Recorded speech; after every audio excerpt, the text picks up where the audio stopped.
మొగమాటం లేకుండా చంద్రబాబు నాయుడు అవ్వాలి.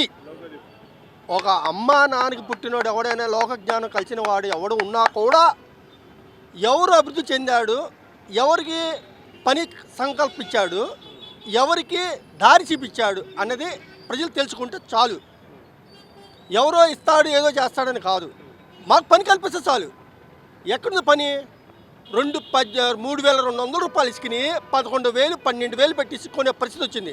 సిమెంట్ కట్ట 2019 ఎండింగ్లో సిమెంట్ కట్ట 237 రూపాయలు బ్రాండ్ సిమెంట్. ఇవాళ అదే బ్రాండ్ 410. సామాన్యుడు కట్టగలడా? ఇట్లా తెల్ల కొట్టేసి పోనుకోడు. వీడు మళ్ళీ వస్తే తెలంగాణ లేదా తమిళనాడు ఈ 2 ఏరియాలో వెళ్ళిపోవడం గ్యారంటీ, దాంట్లో సందేహం లేదు. ఇక్కడ నుంచి ఏది స్టేడియం సెంటర్ నుంచి బస్ స్టాండ్కి వెళ్ళే లోపు వాళ్ళు డైరెక్ట్గా గర్భవతి హాస్పిటల్కి వెళ్ళాల్సిన అవసరం లేదు. ఈ రోడ్లో తీసుకెళ్ళిపోయారనుకో సమ్మగా ఇక్కడ ఆటోలోనో బస్సులో డెలివరీ అయిపోయింది.